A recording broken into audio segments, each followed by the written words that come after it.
بسم اللہ الرحمن الرحیم۔ السلام علیکم ورحمۃ اللہ وبرکاتہ۔ جملہ یا کلام یا تو خبر ہوگا یا انشاء ہوگا۔ صدق و کذب کا احتمال رکھے تو خبر، اور اگر اس کا احتمال نہ رکھے تو انشاء۔ یہ بات آپ بچپن سے اچھی طرح سے جانتے ہیں، لہٰذا آج کے درس میں ہم اس پر بحث نہیں کریں گے، بلکہ اس کے متعلق چند باتیں جو شاید آپ نے کبھی نہیں سنا ہوگا آپ کے سامنے پیش کریں گے۔ بہت مزہ آئے گا آپ کو یہ بات جان کر۔ براہ کرم ویڈیو کو آخر تک دیکھیں۔ کلام خبر۔ کلام خبری کی تین قسمیں ہیں، یا یوں کہہ لو کہ جملہ خبریہ تین طرح سے آتا ہے۔ نمبر ایک، ابتدائی خبر۔ ابتدائی یہ جملہ حروف تاکید سے خالی ہوتا ہے۔ حروف تاکید جیسے لام تاکید، لام مفتوحہ، انا، انا اور نون تاکید وغیرہ۔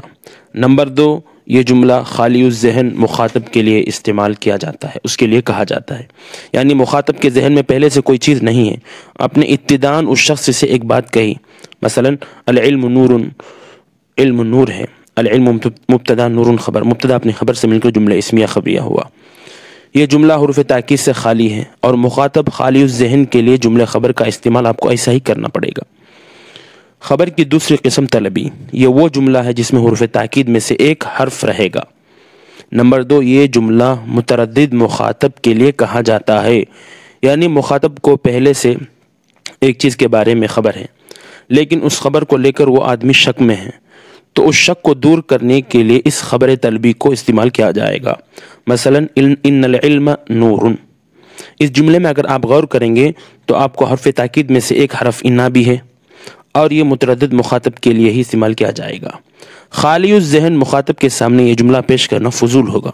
خبر کی تیسری قسم انکاری، یہ جملہ مخاطب کسی بات کا انکار کر رہا ہو تو اس وقت اس جملے کو استعمال کیا جاتا ہے، اور نیز اس جملے میں دو حرف تاکید ہوتے ہیں، جیسے ان العلم لنور، اس جملے میں انا ایک تاکید ہے اور نور پر آنے والا لام یہ ایک تاکید ہے۔ نیز یہ جملہ مخاطب منکر کے لیے استعمال کیا جائے گا۔ مخاطب خالی الذہن اور مخاطب متردد کے لیے استعمال کرنا غیر فصیح فضول کہلائے گا۔ کلام کی یا جملے کی دوسری قسم انشاء۔ اس انشاء کی بھی دو قسمیں ہیں، نمبر ایک طلبی، نمبر دو غیر طلبی۔ طلبی کی 5 قسمیں ہیں، امر، نہیں، استفہام، تمنی، ندا۔ غیر طلبی کی بھی 5 قسمیں ہیں، مدح، ذم، نمبر 2 قسم، نمبر 3 تعجب، نمبر 4 رجا، نمبر 5 عقود۔ انشاء کی دوسری قسم یعنی غیر طلبی کو بلاغیین غیر معتبر مانتے ہیں، یعنی اصل نہیں مانتے ہیں، بلکہ اصل انشاء طلبی کو ہی مانتے ہیں۔ جاتے جاتے اس سبق کے متعلق ایک مزیدار کہانی سن کر جائیں۔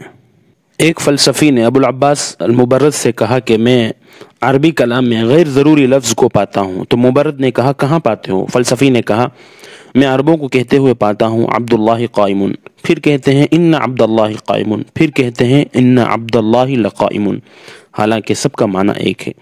تو مبرد نے کہا ایسا نہیں ہے، بلکہ الفاظ کے اختلاف سے معنی بھی مختلف ہوتے ہیں، لہذا پہلا جملہ عبداللہ قائم یہ عبداللہ کے قیام کے متعلق خبر دینا ہے صرف۔